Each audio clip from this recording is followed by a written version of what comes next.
అఫైర్స్కి సంబంధించి 19th జనవరి 2024లో national framework of climate services గురించి మాట్లాడబోతా ఉన్నాం. భారతదేశంలో ఇప్పుడు ఈ national framework of climate services అనేది వచ్చింది. ప్రపంచంలో ఏ దేశాలు దీన్ని అమలు చేస్తూ ఉన్నాయి, ఎందుకోసం దీన్ని తీసుకొస్తా ఉన్నారు, ఎగ్జామినేషన్ పాయింట్ ఆఫ్ వ్యూలో ఇది ఎలా ఉపయోగపడుతుంది అనేటువంటి అంశాలను చాలా క్లియర్గా మాట్లాడతాం.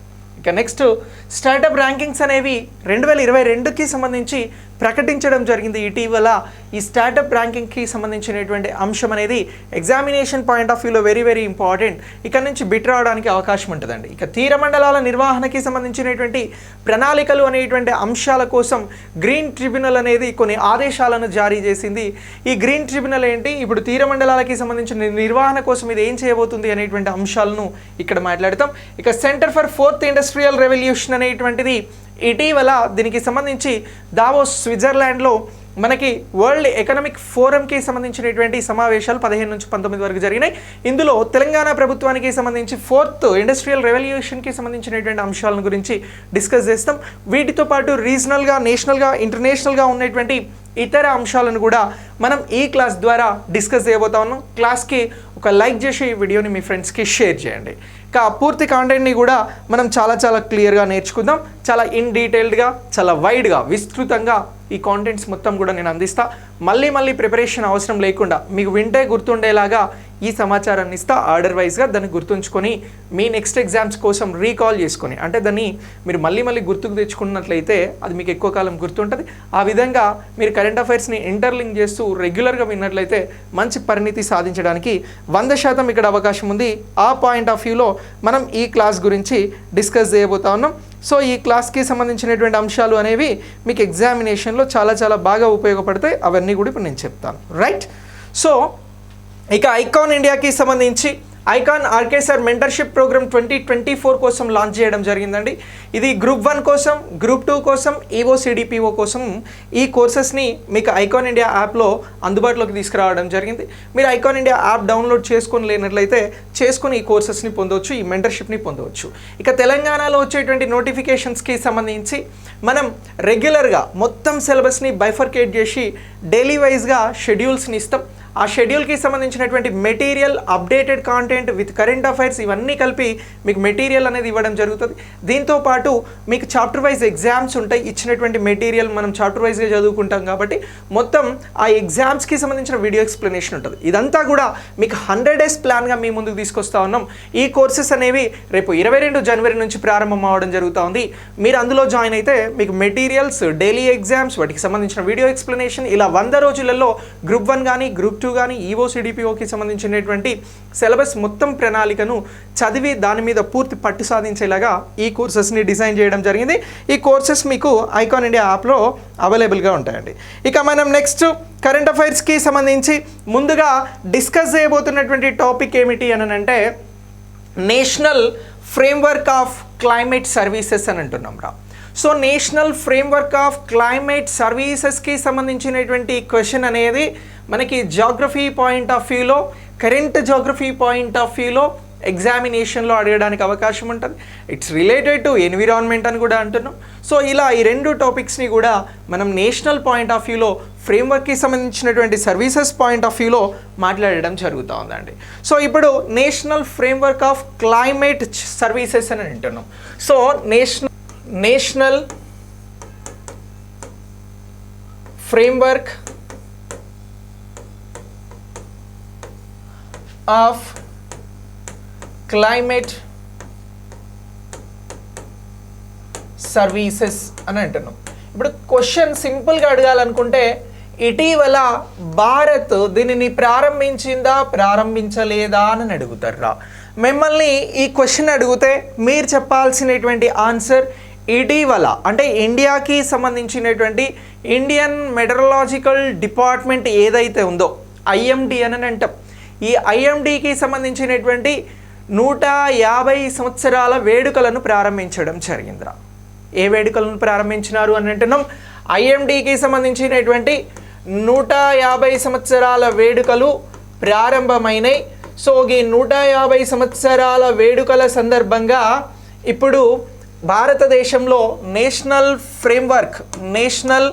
Framework of climate services NFSS CS అనేటువంటి దానిని ప్రారంభించడం జరిగింది అని చెప్పండి. ఇగో నేను ప్రారంభించారు అని అంటున్నాను. బేసిక్గా మిమ్మల్ని ఒక క్వశ్చన్ అడిగినా ఆ క్వశ్చన్కి ఇక్కడ ఆన్సర్ని క్లియర్ చేయడం జరిగింది. ఎవరు ప్రారంభించారు అని అంటున్నాం? ఐఎండి అంటే ఏమిటి? Indian metrological department. సో ఈ ఐఎండికి సంబంధించినటువంటి అంశాన్ని ఇటీవల ఎన్ని సంవత్సరాల వేడుకలు జరుపుకుంది అని కూడా అడుగుతారు. అలా అడిగితే 150 సంవత్సరాలకి సంబంధించిన వేడుకలు ప్రారంభమైనాయి. ఈ ఇయర్ 2024 నుంచి 25 వరకు ఈ వేడుకలని ఒక సంవత్సరం పాటు నిర్వహించబోతా ఉన్నారు. ఎన్ని రోజులు అని అంటున్నారు? ఒక సంవత్సరం పాటు నిర్వహించబోతున్నారు అనేటువంటి అంశాన్ని గుర్తుంచుకోండి. సో ఇలా నిర్వహిస్తారు అనేటువంటి అంశాన్ని గుర్తుంచుకోవాలి. ఎందుకు సార్ అని అంటే ఐఎండి అనేది 1875 జనవరి 15న స్థాపించడం జరిగిందిరా. సో ఇలా ఈ జనవరి 15న ఈ వేడుకలు ప్రారంభమైనాయి. 150 సంవత్సరాల వేడుకలు కాబట్టి వీటిని నిర్వహిస్తున్నారు. ప్రీవియస్గా కూడా ఈ క్లాస్ని చెప్పడం జరిగింది. అయితే ఇదే సందర్భంగా ఇప్పుడు భారతదేశంలో national framework of climate services తీసుకొచ్చిరు. ఇది ప్రస్తుతం మనకు ఉన్నటువంటి కరెంట్ అఫైర్స్ ఇష్యూ. మరి ఈ ఫ్రేమ్వర్క్కి సంబంధించి దీని ఇంపార్టెన్స్ ఏంటి గుర్తించండి అని అంటారు. ఇప్పటివరకు మనం చెప్పిన మొత్తం అంశాన్ని కూడా క్వశ్చన్గా అడుగుతారా. ఇటీవల ఇండియాలో ఐఎండి ద్వారా national framework of climate services అనేటువంటిది తీసుకురావడం జరిగింది, ప్రారంభించడం జరిగింది. దీని ప్రధాన ఉద్దేశం ఏమిటి అని అడుగుతారు. సో ఉద్దేశాల మీద ఇది ఈ ఫ్రేమ్వర్క్ ఏం సర్వీసెస్ మీద వర్క్ చేయబోతుంది అని అంటే అప్పుడు అది వర్క్ చేసేటువంటి అంశాలను గురించి మనం చెప్పాల్సి ఉంటుంది. ఇక ముఖ్యంగా భారతదేశానికి సంబంధించినటువంటి వ్యవసాయం, ఆరోగ్యం, శక్తి రంగం, విపత్తులకి సంబంధించినటువంటి ఈ రంగాలతో పాటు సైన్స్ రిలేటెడ్గా ఉన్నటువంటి వాతావరణ పర్యవేక్షణకి సంబంధించినటువంటి అంచనాల కోసం ఇగో ఈ ఫ్రేమ్వర్క్ అనేది తీసుకురావడం జరిగిందిరా. ఫ్రేమ్వర్క్ అనేది దేనికోసం తీసుకొచ్చిరు అని అంటే భారతదేశంలో వాతావరణం అని అంటున్నాం. సో దీనితో పాటు ఆరోగ్యం, వ్యవసాయం, ఇలా ఇతర రంగాలు ఏవైతే ఉన్నాయో ఇగో ఈ రంగాలకి సంబంధించినటువంటి అంచనాలకి సంబంధించినటువంటి దానిని కోసం, ఈ అంచనాల ద్వారా ఈ వ్యవస్థల్ని బలోపేతం చేసేందుకోసం ఈ ఫ్రేమ్వర్క్ని ప్రారంభించడం జరిగింది ఐఎండి అని చెప్పేసి గుర్తించాల్సి ఉంటుందిరా. సో ముఖ్యంగా భారతదేశంతో పాటు ప్రపంచ దేశాలలో అందరూ ఎదుర్కొంటున్నటువంటి సమస్య విపత్తులురా, డిజాస్టర్స్. ఇగో ఈ విపత్తులకి సంబంధించినటువంటి నిర్వహణ కోసం, విపత్తులను సమర్థవంతంగా ఎదుర్కోవడం కోసం మన దగ్గర ఏ అంచనాలు ఉండాలి అని అంటే వాతావరణంకి సంబంధించిన అంచనాలు ఉండాలి. ఈ వాతావరణానికి సంబంధించినటువంటి అంచనాలను బలోపేతం చేసేందుకోసమే ఇగో ఈ national framework of climate services NFCS అనేటువంటిది ఐఎండి ప్రారంభించడం జరిగింది 150 సంవత్సరాలకి సంబంధించినటువంటి వేడుకల సందర్భంగా అని చెప్పేసి మీరు ఆన్సర్ చేయాల్సి ఉంటుంది. ఇలా భారతదేశంలో NFCS అనేది ప్రారంభమైందా అని అంటే ప్రారంభమైంది అని చెప్పేసి చెప్తా ఉన్నాం. ఇగో ఇది ప్రస్తుత కరెంట్ అఫైర్స్కి సంబంధించినటువంటి అంశంగా. మరి మనం ఇక్కడ మాట్లాడుతున్నటువంటి ఈ national framework of climate services అనేది దేని ఆధారంగా రూపొందించబడింది అని అడుగుతారు. ఇగో ఇది 3rd లెవెల్ క్వశ్చన్. సో ఇప్పుడు నేను 2 క్వశ్చన్లు అడిగినా 2 క్వశ్చన్లకు మీకు ఆన్సర్ క్లియర్ చేసిన ప్రస్తుత కరెంట్ అఫైర్స్ అంశం నుంచి. ఇప్పుడు ఇంకొంచెం డెప్త్కి వెళ్ళిండు అనుకోండి, క్వశ్చన్ ఎట్లా వస్తుంది? National framework of climate services అనేది దేనిని ఆధారంగా చేసుకొని దీనిని రూపొందించడం జరిగింది అని అడుగుతారు. సో అలా అడిగితే మనం చెప్పాల్సినటువంటి ఆన్సర్ ఏంటి అని అంటే ఈ నేషనల్ ముందు గ్లోబల్ అని పెడితే సరిపోతుందిరా. ఓకేనా?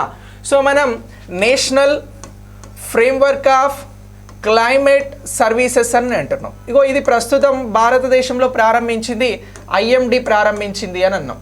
మరి ఐఎండి ఇండియన్ మెట్రలాజికల్ డిపార్ట్మెంట్ ప్రారంభించినటువంటి దీనికి సంబంధించి ఇది దేనిని ఆధారంగా చేసుకొని నడుస్తుంది సార్ అని అంటే ఎలా రూపొందించబడింది అని అంటే గ్లోబల్ ఫ్రేమ్వర్క్ ఆఫ్ క్లైమేట్ సర్వీసెస్ని బేస్ చేసుకొని ఇగో ఈ national framework of climate services అనేది భారతదేశంలో ప్రారంభించడం జరిగింది అనేటువంటి అంశాన్ని చెప్పగలిగితే మీ ఆన్సర్ అనేది సరైనది అవుతుంది.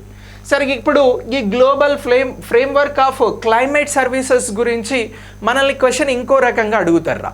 ఇప్పుడు గ్లోబల్ ఫ్రేమ్వర్క్ ఆఫ్ క్లైమేట్ సర్వీసెస్ని బేస్ చేసుకొని national framework of climate services అనేది భారతదేశంలో 2024లో IMD 150వ వార్షికోత్సవం సందర్భంగా ప్రారంభించారు.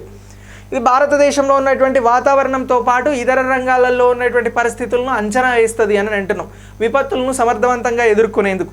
మరి అయితే ఈ global framework of climate services అనేటువంటిది ఎప్పుడు ఆమోదించబడింది అని అడుగుతారు. సో ఇలా దీనికి సంబంధించినటువంటి ఆమోదం మీద మిమ్మల్ని క్వశ్చన్ అడగడానికి అవకాశం ఉంటుంది. అలా అడిగితే మనం చెప్పాల్సినటువంటి ఆన్సర్ ఏంటి అని అంటే 3వ ప్రపంచ వాతావరణ సదస్సు జరిగిందిరా. ఏ సదస్సు అని అంటున్నాం? ఇగో ఇది ఎక్కడ ఆమోదించబడింది అని అంటే 3వ ప్రపంచ వాతావరణ సదస్సు అనేది జరిగింది. ఈ వాతావరణ సదస్సు అనేది ఎక్కడ జరిగింది అని అడుగుతారు మిమ్మల్ని. సో ఇలా అడిగితే మీరు చెప్పాల్సినటువంటి పేరు జెనీవారా.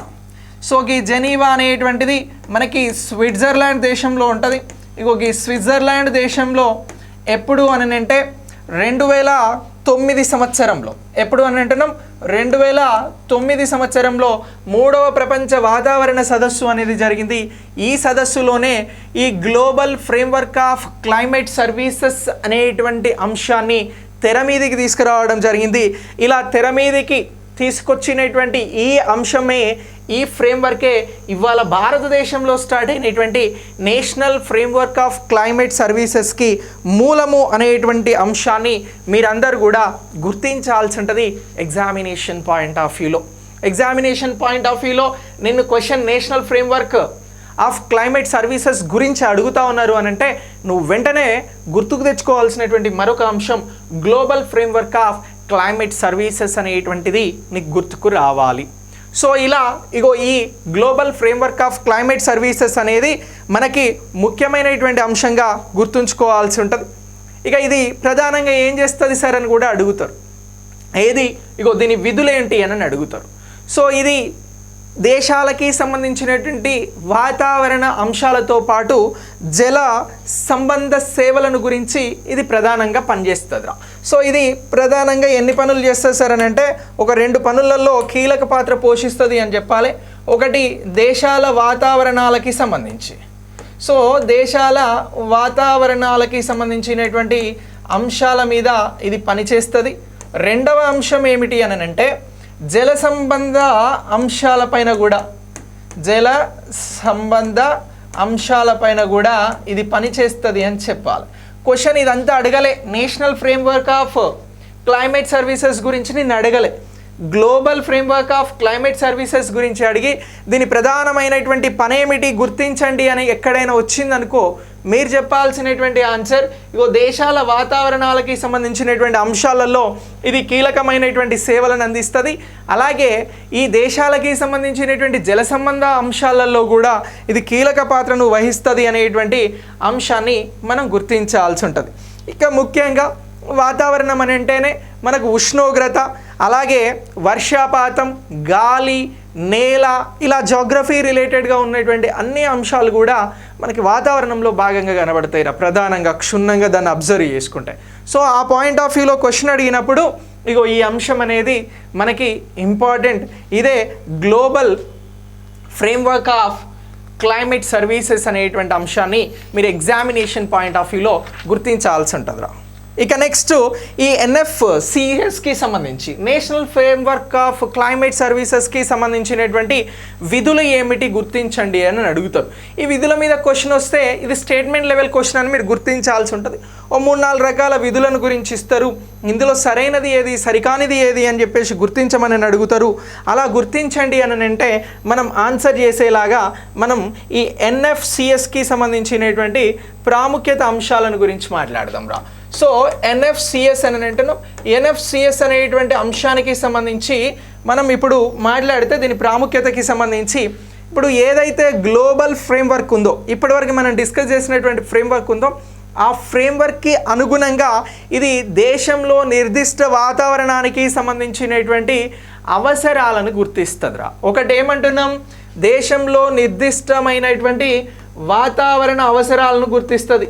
దేశ వాతావరణ అవసరాలను గుర్తిస్తుంది అనేటువంటి అంశాన్ని మీరందరూ కూడా గుర్తించాలి. అవసరాల గుర్తింపు అని అంటున్నాం. ఇగో దీనికి సంబంధించి ఇది ఒక ముఖ్యమైనటువంటి పనిగా గుర్తుంచుకోవాలి నేషనల్ ఫ్రేమ్వర్క్ ఆఫ్ క్లైమేట్ సర్వీసెస్కి సంబంధించి. ఇక నెక్స్ట్ జాతీయ స్థాయిలో ఈ ఫ్రేమ్వర్క్ అనేది ఉంటుంది కాబట్టి మరి దీనిని ఎవరు అమలు చేస్తారు సార్ అని అంటే, ఇప్పుడు ఈ ఫ్రేమ్వర్క్ని రిలీజ్ చేసినటువంటి ఐఎండి అనేటువంటిది, ఇండియన్ మెట్రలాజికల్ డిపార్ట్మెంట్ అనేది దీనిని అమలు చేస్తుంది అనేటువంటి అంశాన్ని కూడా మనం ఇక్కడ ప్రధానంగా గుర్తించాల్సి ఉంటుంది. ఇక నెక్స్ట్ దీనిని తర్వాత మన దేశంలో రవాణా కానీ పర్యాటకం కానీ ఇతర అభివృద్ధి చెందుతున్నటువంటి రంగాలకి ప్రధానమైనటువంటి అవసరం ఏంటి అని అంటే వాతావరణం. దీనికి ఒక ఎగ్జాంపుల్ చెప్తా. మనం అందరం కూడా ఇప్పుడు హైదరాబాద్, తెలంగాణ, ఆంధ్రప్రదేశ్ రాష్ట్రాలలో నివసిస్తూ ఉన్నాం. మనకు సడన్గా జమ్మూ కాశ్మీర్ వెళ్ళాలి అనిపించింది. సో ఇప్పుడు జమ్మూ కాశ్మీర్కి వెళ్తే వాతావరణం అక్కడ నువ్వు పర్యటన కోసం వెళ్ళేటువంటి విధంగా ఉన్నదా లేదా అనేటువంటి అంశాలు నీకు తెలియాలి. ఎలా తెలుస్తుంది అని అంటే ఈ వాతావరణ అంచనాల వలన తెలుస్తుంది. సో ఈ వాతావరణానికి సంబంధించినటువంటి అంచనాలు ఉంటే ఏ రంగాలు అభివృద్ధి అవుతాయి అని అంటున్నాం? పర్యాటక, రవాణా, ఇతర అభివృద్ధి చెందుతున్నటువంటి రంగాలు అనేవి అభివృద్ధి రంగాలకి సంబంధించి ఇగో ఇది కీలకమైనటువంటి సమాచారాన్ని, వాతావరణానికి సంబంధించినటువంటి సమాచారాన్ని రూపొందిస్తుంది అనేటువంటి అంశాన్ని కూడా ఇక్కడ మనం గుర్తించాల్సి ఉంటుంది.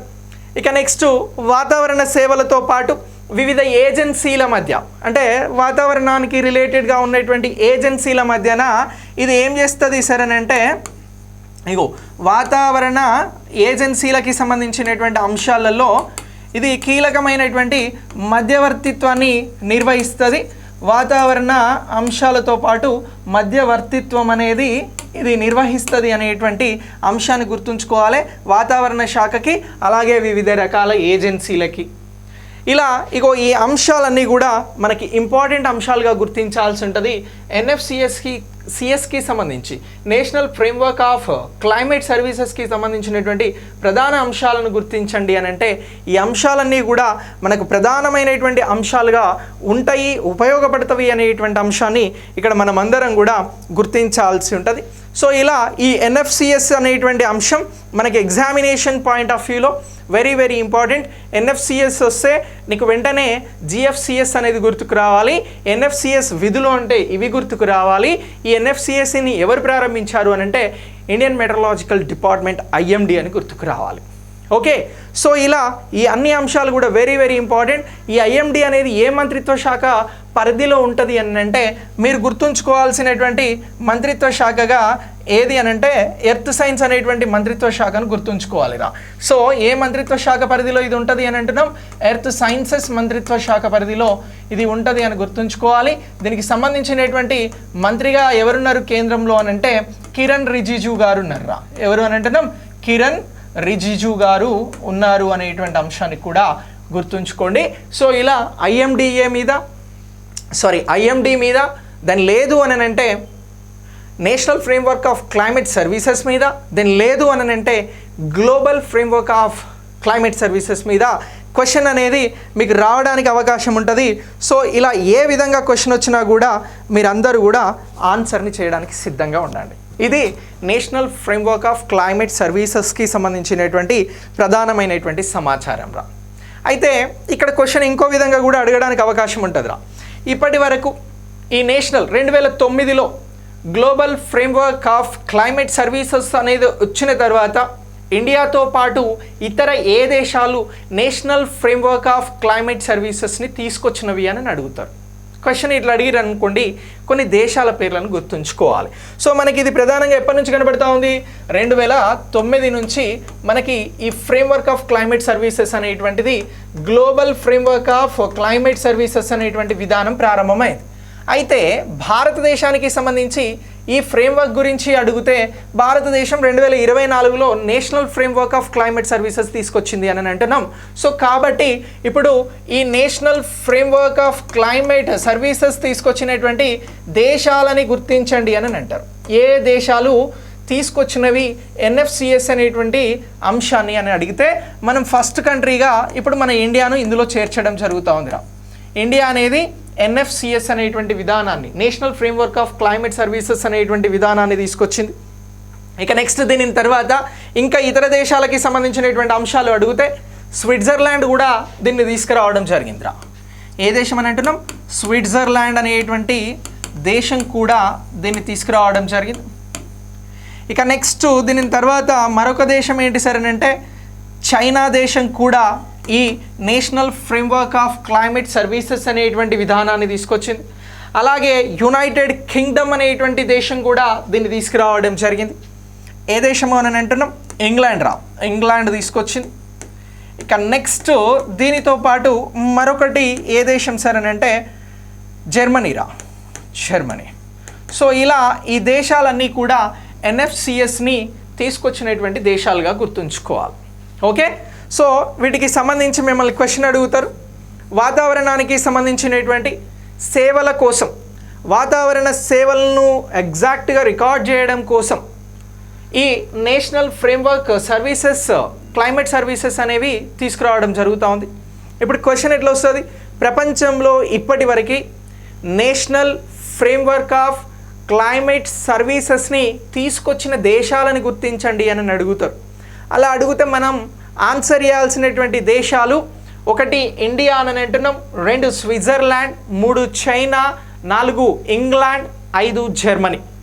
సో ఈ దేశాలు ఈ ఫ్రేమ్వర్క్ని తీసుకురావడానికి ప్రధానమైనటువంటి కారణం ఏంటి అని అంటే స్విట్జర్లాండ్ జెనీవాలో జరిగినటువంటి ప్రపంచ 3వ అంతర్జాతీయ సదస్సు, వాతావరణ సదస్సుకి సంబంధించినటువంటి సమావేశంలో global framework of climate services అనేటువంటి విధానాన్ని తెర మీదకి తీసుకురావడం జరిగింది. దాన్ని బేస్ చేసుకునే 2024లో India national framework of climate సర్వీసెస్ని తీసుకొచ్చింది. ఇలా తీసుకొచ్చినటువంటి దేశాలలో చైనా ఉంది, జర్మనీ ఉంది, ఇంగ్లాండ్ ఉన్నది, దానితో పాటు స్విట్జర్లాండ్ అనేటువంటి దేశం ఉన్నది అనేటువంటి అంశాన్ని క్లియర్గా గుర్తుంచుకోండి. ఎగ్జామినేషన్ పాయింట్ ఆఫ్ వ్యూలో క్వశ్చన్ అడుగుతారు. అలా అడిగితే ఈ అంశాలన్నీ మీకు ఇంపార్టెంట్ అవుతాయి. రైట్, ఇలా ఈ అంశాన్ని మనం అప్డేట్ చేసుకోవడం జరుగుతూ ఉందిరా. ఇక నెక్స్ట్ దీని తర్వాత మనం మాట్లాడబోయేటువంటి మరొక అంశం ఏంటి అని అంటే రాష్ట్రాలకి సంబంధించి స్టార్టప్ ర్యాంకింగ్స్ ఇవ్వడం జరిగిందిరా. బేసిక్గా ర్యాంకింగ్స్ మీద క్వశ్చన్స్ అనేవి వస్తాయి. 1 కోటి జనాభా కలిగినటువంటి రాష్ట్రాలలో స్టార్టప్ ర్యాంకింగ్స్లలో 2022లో ఏ రాష్ట్రాలు బెస్ట్ పర్ఫార్మెన్స్ ఇస్తూ ఉన్నవి అని మిమ్మల్ని క్వశ్చన్ అడుగుతాడు. అలా అడిగితే ఏం ఆన్సర్, మీరు మీ ఆన్సర్ని ఒకసారి కమెంట్ బాక్స్లో పోస్ట్ చేయండి. సో ఇప్పుడు స్టార్టప్ ర్యాంకింగ్స్ గురించి మాట్లాడదాం రా. సో స్టార్టప్ ర్యాంకింగ్స్ అనేటువంటిది మనకి ర్యాంకింగ్స్ అనేటువంటి అంశం ఏ ఇయర్కి సంబంధించి ఇటీవల ఈ ర్యాంకులని ప్రకటించారు అని అంటారు? 2022 అని చెప్పాలిరా. ఈ స్టార్టప్ ర్యాంకింగ్స్ని ఎందుకు ప్రకటించారు అని అంటే భారతదేశానికి సంబంధించి జనవరి 16ని ఏ విధంగా సెలబ్రేట్ చేయడం జరుగుతూ ఉంది అని అంటే నేషనల్ స్టార్టప్ డేగా దీన్ని జరుపుతూ ఉన్నాం రా. ఏ డేగా అని అంటున్నాం? ఇగో జనవరి 16 అనేది మనకి నేషనల్ స్టార్టప్స్ డే అని చెప్పేసి మీరు అందరు కూడా గుర్తుంచుకోండి. ప్రీవియస్గా ఈ క్లాస్ని మనం డిస్కస్ చేసినాం. అయితే జస్ట్ మనం డే గురించే మాట్లాడడం జరిగింది, నేషనల్ స్టార్టప్ డే గురించే మాట్లాడినాం ప్రీవియస్ క్లాస్లో. అయితే ఇప్పుడు ఈ స్టార్టప్స్కి సంబంధించినటువంటి ర్యాంకింగ్స్ని ఇవ్వడం జరిగింది. ర్యాంకింగ్స్ పాయింట్ ఆఫ్ వ్యూలో క్వశ్చన్ అనేది వస్తే మీరు ఆన్సర్ చేసేలాగా ఈ టాపిక్ని మనం డిస్కస్ చేద్దాం రా. సో ఇప్పుడు భారతదేశంలో స్టార్టప్స్ అనేవి 2014కు ముందు కేవలం 340 పైన ఉండేరా. సో ఇప్పుడు ఈ స్టార్టప్స్ సుమారు 1,15,000 పైన భారతదేశంలో రికార్డ్ అవ్వడం జరిగింది, నమోదు అవ్వడం జరిగింది స్టార్టప్ కంపెనీలు. మరి ఈ స్టార్టప్ కంపెనీలకి సంబంధించి పర్ఫార్మెన్స్ అనేది చాలా పీక్స్లో ఉంది, అద్భుతంగా ఇవి పర్ఫామ్ చేస్తూ ఉన్నాయి. భారతదేశానికి సంబంధించినటువంటి ఈ స్టార్టప్లు మనకి 2016 జనవరి 16న స్టార్టప్స్ అనేటువంటి స్కీమ్ని తీసుకురావడం జరిగింది. స్టార్టప్కి సంబంధించినటువంటి కంపెనీల కోసం స్కీమ్ని తీసుకురావడం జరిగింది. దీని ప్రచారం 2015 నుంచే జనవరి 26 నుంచి రిపబ్లిక్ డేకి సంబంధించినటువంటి డే నుంచి ప్రారంభించడం జరిగింది 2015లో మోదీ గారు. అయితే 2022 నుంచి భారతదేశంలో ఈ స్టార్టప్స్ అనేటువంటి అంశం బాగా గ్రో అయింది కాబట్టి ఇప్పుడు నేషనల్ స్టార్టప్ డేని నిర్వహిస్తూ ఉన్నారు. ఇది ప్రీవియస్ కరెంట్ అఫైర్స్ జనవరి 16కి సంబంధించి. మరి జనవరి 19లో మనం డిస్కస్ చేస్తున్నది ఏంటంటే ఈ స్టార్టప్స్కి సంబంధించినటువంటి ర్యాంక్స్ని గురించి డిస్కస్ చేస్తూ ఉన్నాం. భారతదేశంలో ఉన్నటువంటి రాష్ట్రాలు కేంద్రపాలిత ప్రాంతాలను బేస్ చేసుకొని ఈ ర్యాంక్స్ని ఇస్తూ ఉన్నారు. ఈ ర్యాంక్స్కి సంబంధించినటువంటి క్వశ్చన్స్ని మనల్ని ఎగ్జామినేషన్ పాయింట్ ఆఫ్ వ్యూలో అడుగుతారు. అలా అడిగినప్పుడు ఆన్సర్ అనేది చేయాల్సి ఉంటుంది. ఒక బేసిక్ క్వశ్చన్ ఏంటి అని అంటే భారతదేశంలో స్టార్టప్ కంపెనీలకి సంబంధించినటువంటి ర్యాంకింగ్స్ని ఏ ఇయర్ నుంచి ఇస్తూ ఉన్నారు అనేది ఒక బేసిక్ క్వశ్చన్ అడుగుతా ఉన్నాను నేను. భారతదేశంలో స్టార్టప్ కంపెనీలకి సంబంధించినటువంటి రాష్ట్రాల వారీగా ర్యాంకింగ్స్ని, యూనియన్ టెరిటరీస్ వారీగా ర్యాంకింగ్స్ని ఏ ఇయర్ నుంచి ఇస్తూ ఉన్నారు అని అడుగుతా ఉన్నా. ఒకసారి మీ ఆన్సర్ని కమెంట్ బాక్స్లో పోస్ట్ చేయండి. సో ఒకవేళ ఇలాంటి క్వశ్చన్ వస్తే మీరు ఆన్సర్ చేయాల్సింది ఏంటి అని అంటే భారతదేశంలో 2016 నుంచి స్టార్టప్లకి సంబంధించినటువంటి పథకం అనేది వచ్చింది. కానీ 2018 నుంచే రాష్ట్రాల వారీగా యూనియన్ టెరిటరీస్ కేటగిరీలో ర్యాంకింగ్స్ని ఇవ్వడం జరుగుతూ ఉంది అని గుర్తుంచుకుంటారా. 2018 నుంచి ర్యాంకింగ్స్ని చేస్తూ ఉన్నారు. మరి ఇలా 2018 నుంచి స్టార్టప్ ర్యాంకింగ్స్ని ఇస్తే ఇప్పుడు 2022కి సంబంధించినటువంటి ర్యాంకింగ్స్ని వెలువరించడం జరిగింది.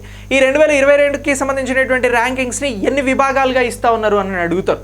అలా అడిగితే ఈ ర్యాంకింగ్స్ని గురించి మనం చెప్పాల్సింది ఏంటి అని అంటే 5 కేటగిరీలలో ఈ ర్యాంకింగ్స్ని ఇస్తూ ఉన్నారు అని చెప్పాలిరా. ఎన్ని అని అంటున్నాం 5 కేటగిరీల్లో ఈ ర్యాంకింగ్స్ అనేవి ఇవ్వడం జరుగుతూ ఉంది అనేటువంటి అంశాన్ని గుర్తుంచుకోండి. సో మరి రాష్ట్రాల వారీగా 1 కోటి జనాభా దాటినటువంటి కేటగిరీలో ర్యాంక్స్ అనేవి ఇవ్వడం జరుగుతూ ఉందిరా. సో మొత్తంగా 5 రకాలుగా ఇస్తూ ఉన్నారు, 5 కేటగిరీలలో ఇస్తున్నారు. ఇందులో 1 కోటి జనాభా దాటినటువంటి 1 crore జనాభా దాటినటువంటి నగరాల్లో ఉన్నటువంటి స్టార్టప్ కంపెనీలకి సంబంధించినటువంటి ర్యాంకింగ్ అనేది ఇవ్వడం జరుగుతూ ఉంది. సో ఇలా ఈ ర్యాంకింగ్స్కి సంబంధించి బెస్ట్ పర్ఫార్మర్స్గా నిలిచినటువంటి ఇప్పుడు కేటగిరీస్కి సంబంధించి ఒక పర్ఫార్మెన్స్ ఏమంటున్నాము అని అంటే బెస్ట్ కేటగిరీ అని అంటున్నాం రా. ఈ బెస్ట్ కేటగిరీకి సంబంధించి బెస్ట్ పర్ఫార్మర్కి సంబంధించినటువంటి ర్యాంకింగ్స్ని గురించి అడిగితే మనం 1 CR ఎక్కువ పాపులేషన్ ఉన్నటువంటి ఈ నగరాలకి సంబంధించిన స్టార్టప్స్ గురించి అడిగితే చెప్పాల్సినటువంటి ఆన్సర్ ఏంటి అని అంటే గుజరాత్ రాష్ట్రం పేరు మనం ఫస్ట్ చెప్పాల్సి ఉంటుందిరా. ఏ రాష్ట్రము అని అంటున్నాం గుజరాత్ అనేటువంటి రాష్ట్రం ఇగో టాప్ ప్లేస్లో ఉంది. సో దీన్ని బెస్ట్ పర్ఫార్మర్ కేటగిరీ అని రాద్దాం. సో బెస్ట్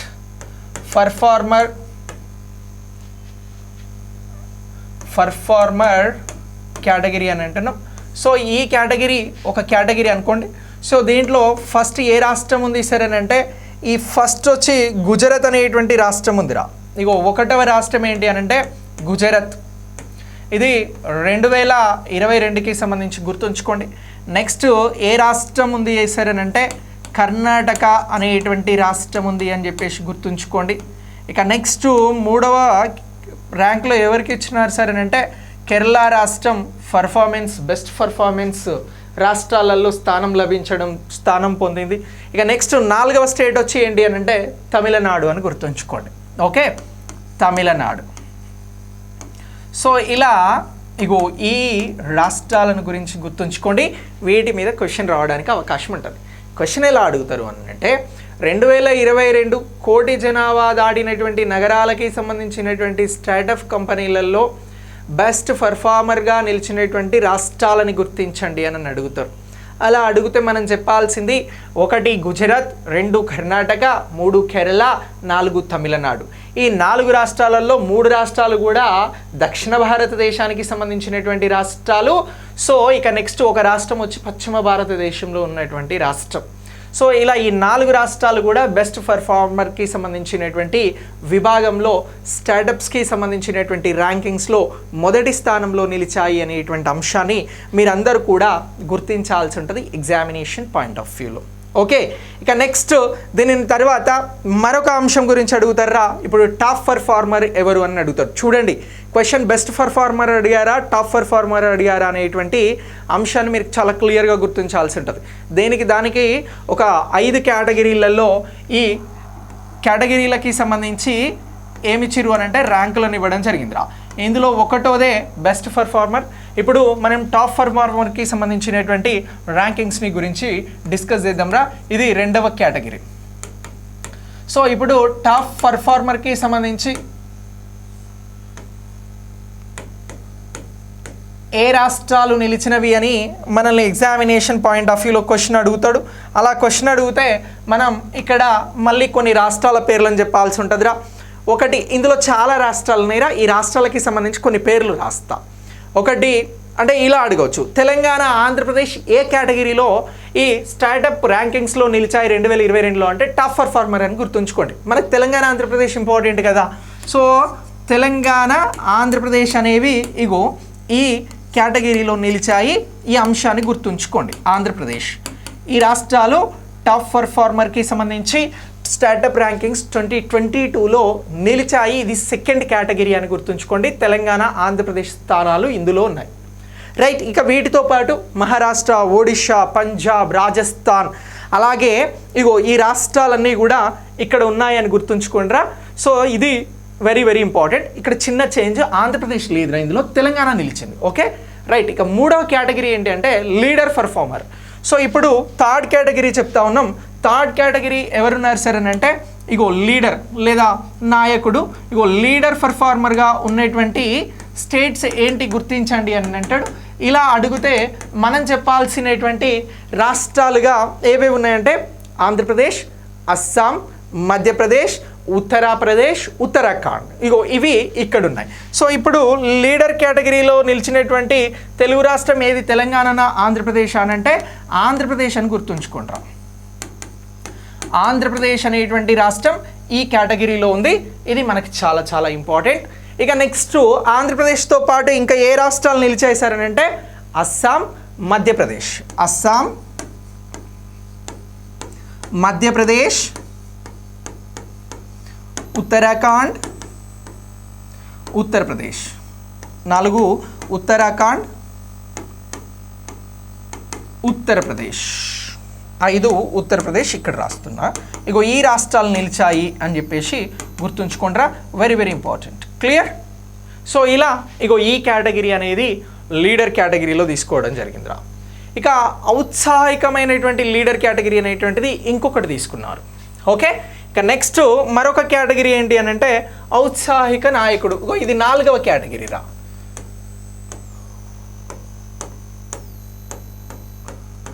ఇగో ఈ కేటగిరీలో నిలిచినటువంటి రాష్ట్రాలు ఏమిటి అని అడుగుతారా. ఇలా వీటిని గురించి అడిగితే మనం చెప్పాల్సినటువంటి రాష్ట్రాలు ఇక్కడ ఒక 2 రాష్ట్రాలు ప్రధానంగా ఔత్సాహికానికి సంబంధించి బీహార్, హర్యానా. ఇగో ఈ రాష్ట్రాలు అనేవి మనకి ఇంపార్టెంట్ రాష్ట్రాలుగా కనబడుతూ ఉన్నాయిరా. ఇక్కడ ఏ రాష్ట్రాలు అనేవి అని అంటున్నాం, బీహార్ ఉంది, హర్యానా ఉన్నదిరా. సో ఇలా ఇగో ఈ రాష్ట్రాలని గుర్తించండి. ఇక నెక్స్ట్ దీని తర్వాత ఏకో సిస్టమ్కి సంబంధించినటువంటి అంశాలను బేస్ చేసుకొని ఎమర్జింగ్ ఏకో సిస్టమ్ స్టార్టప్ కేటగిరీ అనేటువంటిది ఒకటి తీసుకురావడం జరిగిందిరా. ఓకే, నెక్స్ట్ ఏమంటున్నాము అని అంటే ఎమర్జింగ్కి సంబంధించినటువంటి కేటగిరీలో ఒకటి తీసుకురావడం జరిగింది. ఎమర్జింగ్ ఏకో సిస్టమ్ అని అంటున్నాం. ఎమర్జింగ్ ఏకో సిస్టమ్ అని అంటున్నాం. ఇగో ఇలా ఇందులో ఉన్నటువంటి రాష్ట్రాలు ఏమిటి, స్టార్టప్కి సంబంధించినటువంటి అంశాలలో మనల్ని క్వశ్చన్ అడగడానికి అవకాశం ఉంటుంది. ఎమర్జింగ్కి సంబంధించినటువంటి అంశాలను గురించి అడిగితే ఇందులో ఛత్తీస్గఢ్ రాష్ట్రంతో పాటు ఢిల్లీ కేంద్రపాలిత ప్రాంతం, జమ్మూ కాశ్మీర్ కేంద్రపాలిత ప్రాంతం అనేటువంటివి ఇందులో ఉన్నాయిరా. ఒక రాష్ట్రం ఉంది, దాన్ని ఏమంటున్నాము అని అంటే ఛత్తీస్గఢ్ అని అంటున్నాం. ఇక నెక్స్ట్ 2 కేంద్రపాలిత ప్రాంతాలు ఉన్నాయి. ఇందులో ఒకటి ఢిల్లీ అని అంటున్నాం, 2 ఏమంటున్నాం అని అంటే జమ్మూ కాశ్మీర్, 3వది వచ్చి జమ్మూ కాశ్మీర్. సో ఇలా ఇగో ఈ అన్నీ కూడా ఈ కేటగిరీలో ఉన్నవి అనేటువంటి అంశాన్ని గుర్తుంచుకోండి. ఇలా 5 కేటగిరీలను చేయడం జరిగిందిరా. ఎమర్జింగ్ ఎకోసిస్టమ్, ఔత్సాహికమైనటువంటి నాయకుడు, లీడర్, అలాగే leader category, top performer category, best performer category. So మనల్ని బెస్ట్ పర్ఫార్మర్ కేటగిరీలో క్వశ్చన్ అడుగుతారు. ఇలా క్వశ్చన్ అడిగితే మీరు గుజరాత్, కర్ణాటక, కేరళ, తమిళనాడు అని చెప్పండి. టాప్ పర్ఫార్మర్కి సంబంధించినటువంటి రాష్ట్రాలను గురించి అడిగితే ఇందులో తెలంగాణ ఉన్నది అని చెప్పండి. తెలంగాణతో పాటు ఇంకా ఏ రాష్ట్రాలు ఉన్నవి అనేటువంటి అంశం వస్తే మహారాష్ట్ర, ఒడిశా, పంజాబ్, రాజస్థాన్ రాష్ట్రాలు నిలిచావి అనేటువంటివి ఇక్కడ మనం ముఖ్యంగా గుర్తుంచుకోవాల్సినటువంటి అంశాలుగా ఉంటాయిరా. ఓకే, సో ఇలా ఇగో ఈ అంశాలకి సంబంధించి మనం గుర్తుంచుకోవాలి. ఇక నెక్స్ట్ 1,00,00,000 జనాభా కంటే తక్కువ కేటగిరీలో కోటి జనాభా కంటే తక్కువ నగరాలలో ఏర్పాటు చేసినటువంటి స్టార్టప్ల మీద క్వశ్చన్ అడిగితే బెస్ట్ పర్ఫార్మర్గా మనం చెప్పాల్సింది హిమాచల్ ప్రదేశ్లో, టాప్ పర్ఫార్మర్గా ఎవరున్నారు అని అంటే అరుణాచల్ ప్రదేశ్, మేఘాలయ అనేటువంటి రాష్ట్రాలు ఉన్నాయని చెప్పాలి. అలాగే లీడర్ కేటగిరీలో ఎవరున్నారు అని అంటే గోవా, మణిపూర్, త్రిపుర అనేవి ఉన్నాయి. ఇక ఔత్సాహికానికి సంబంధించిన లీడర్, ఎంతూసియాస్టిక్కి సంబంధించినటువంటి లీడర్ కేటగిరీలో ఎవరున్నారు అని అంటే అండమాన్ మరియు నికోబార్, నాగాలాండ్ ఉన్నవి. అలాగే ఎమర్జింగ్ ఏకోసిస్టంలో ఎవరున్నారు అని అంటే చండీగఢ్ ఉన్నది, దాద్రా నగర్ హవేలీ మరియు డామన్ డయ్యూ అనేటువంటి కేంద్రపాలిత ప్రాంతం ఉన్నది, లడక్ ఉంది, మిజోరాం ఉంది, పుదుచ్చేరి ఉంది. దీంతోపాటు సిక్కిం అనేటువంటి రాష్ట్రాలు ఉన్నవి అని చెప్పేసి ఆన్సర్ చేయాల్సి ఉంటుంది. ఇది కోటి జనాభా కంటే తక్కువ ప్రజలు నివసిస్తున్నటువంటి నగరాలలో ఏర్పాటు చేయబడినటువంటి స్టార్టప్లకి సంబంధించినటువంటి అంశం రా. సో ఇలా ఈ స్టార్టప్లకి సంబంధించినటువంటి ర్యాంకింగ్స్ని గుర్తుంచుకోండి. ఈ ర్యాంకింగ్స్ మీద మనల్ని క్వశ్చన్ అడుగుతారు.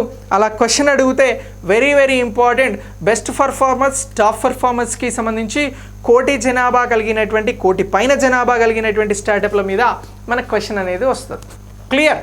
సో ఇలా క్లియర్గా ఈ అంశాన్ని గుర్తుంచుకోవాల్సి ఉంటుంది. ఎగ్జామినేషన్ పాయింట్ ఆఫ్ వ్యూలో వెరీ వెరీ ఇంపార్టెంట్ మనం మాట్లాడినటువంటి అంశం. ఓకే, ఇక నెక్స్ట్ దీని తర్వాత మనం మరొక అంశం మాట్లాడదాం. మరి మరొక అంశంలో భాగంగా ఒకసారి స్టార్టప్ల గురించి మాట్లాడదాం.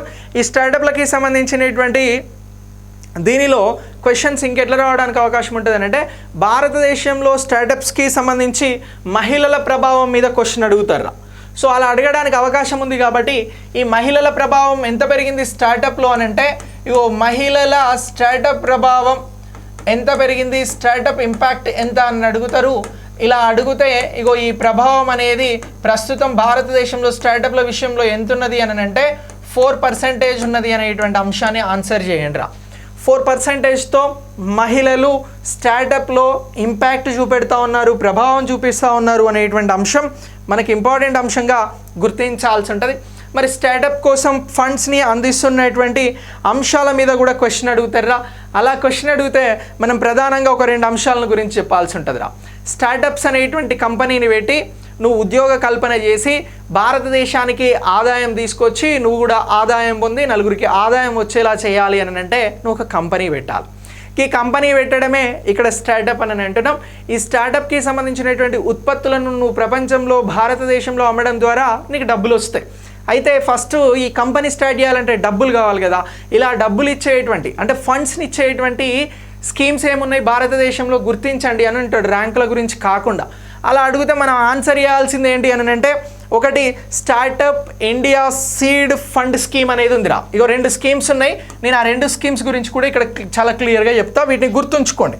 స్టార్టప్స్కి సంబంధించిన ఫండ్స్ విషయంలో క్వశ్చన్ అడిగితే వీటి మీద క్వశ్చన్ అనేది రావడానికి అవకాశం ఉంటుందిరా. ఒకటి startup India seed fund scheme అని అంటున్నాం. స్టార్టప్ ఇండియా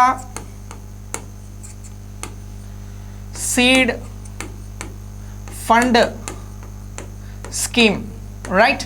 ఇగో దీన్ని గుర్తుంచుకోండి. ఈ స్కీమ్ ద్వారా నువ్వు స్టార్టప్ కంపెనీ పెడతా అని ఒక డ్రాఫ్ట్ తీసుకొని వెళ్ళి నీ డ్రాఫ్ట్ను చూపెడితే అది కన్విన్సింగ్గా ఉంటే దీని ద్వారా నీకు నిధులు వస్తాయి, నువ్వు కంపెనీ స్టార్ట్ చేయవచ్చు. ఓకే, ఇక నెక్స్ట్ రెండవది ఏమంటున్నాము అని అంటే స్టార్టప్ల కోసం క్రెడిట్ గ్యారంటీ స్కీమ్ అనేది ఉందిరా. ఇగో ఇది రెండవది, startup credit guarantee scheme, right? ఇగో ఈ 2 స్కీమ్స్ ద్వారా భారతదేశంలో స్టార్టప్ కోసం ఫండ్ అనేది మొబిలైజ్ చేయడం జరుగుతుంది, ఫండ్ అనేది స్పాన్సర్ చేయడం జరుగుతుంది. సో ఇలా ఇగో ఈ అంశాన్ని గుర్తుంచుకోండి. ఎగ్జామినేషన్ పాయింట్ ఆఫ్ వ్యూలో ఈ క్వశ్చన్ అడగడానికి అవకాశం ఉంటుంది. భారతదేశంలో స్టార్టప్ డే అనేది ఇటీవల జనవరి 16న జరిగింది. ఇటీవల భారతదేశానికి సంబంధించి స్టార్టప్కి రాష్ట్రాలకు, యూనియన్ టెరిటరీస్కి సంబంధించి 2022 ర్యాంకింగ్స్ ఇచ్చారు. అయితే ఈ స్టార్టప్ల ఏర్పాటుకి సంబంధించి ఎన్ని విధాలుగా స్టార్టప్ల ఏర్పాటు కోసం ఫండ్స్ని రిలీజ్ చేస్తూ ఉన్నారు, ఫండ్స్ని అందిస్తూ ఉన్నారు భారతదేశంలో అంటే ఒకటి startup India seed fund scheme అనేది ఉంది అని చెప్పండి. 2 స్టార్టప్ క్రెడిట్ గ్యారంటీ స్కీమ్ ఉన్నది అని చెప్పండి. ఇలా చెప్తే మీ ఆన్సర్ రైట్ అవుతుంది, మీకు 1 మార్క్ వస్తుంది. Okay, right? ఇది మీరు గుర్తుంచుకోవాల్సినటువంటి ముఖ్యమైనటువంటి అంశం. ఇలా ఈ అంశాలు అనేవి మనకి ఎగ్జామినేషన్ పాయింట్ ఆఫ్ వ్యూలో చాలా చాలా ఇంపార్టెంట్ రా, రైట్? ఇక నెక్స్ట్ తీర మండలాలకి సంబంధించినటువంటి నిర్వహణ ప్రణాళికలను గురించి మాట్లాడదాం రా. భారతదేశంలో తీర ప్రాంతాల వెంబడి సముద్ర తీరాల వెంబడి ఉన్నటువంటి రాష్ట్రాలు ఎన్ని ఒకసారి చెప్పండి రా. వెరీ గుడ్ రా. Neelaja, Dhanalakshmi, right, Malleswari, Gouni, very good, right. So ఇప్పుడు మనం మాట్లాడుతున్నది ఏంటి అని అంటే కోస్టల్ జోనల్ మేనేజ్మెంట్ ప్లాన్ గురించి మాట్లాడదాం రా. ఇది తీర మండల నిర్వహణకి సంబంధించినటువంటి ప్రణాళికల గురించి చెప్తా ఉందిరా. సో ఇప్పుడు భారతదేశానికి సంబంధించి నేషనల్ గ్రీన్ ట్రిబ్యునల్ అనేటువంటిది ఒకటి ఉందిరా. ఇగో ఈ నేషనల్ గ్రీన్ ట్రిబ్యునల్ ఇటీవల ఏ అంశంలో ఇది తెర మీదకి వచ్చింది అని అంటారు? నేషనల్ గ్రీన్ ట్రిబ్యునల్ ఇప్పుడు కొన్ని ఆదేశాలను ఇవ్వడం జరిగిందిరా. సో దేనికి సంబంధించినటువంటి ఆదేశాలు ఏంటి అనేది ఒకసారి ఇప్పుడు తెలుసుకుందాం. Okay, right. National green tribunal అనేది కోస్టల్ రెగ్యులేషన్ జోన్ నోటిఫికేషన్ 2019 ప్రకారం రా. దేని ప్రకారము అని అంటున్నాం? కోస్టల్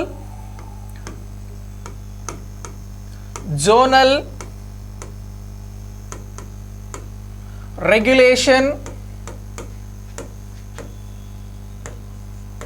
2019 ప్రకారం ఇప్పుడు గ్రీన్ ట్రిబ్యునల్ కొన్ని ఆదేశాలను జారీ చేసిందిరా.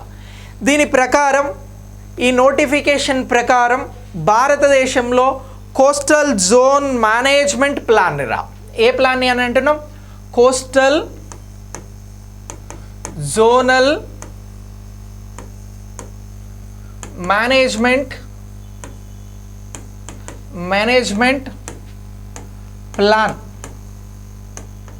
ప్లాన్ అని అంటున్నాం రా.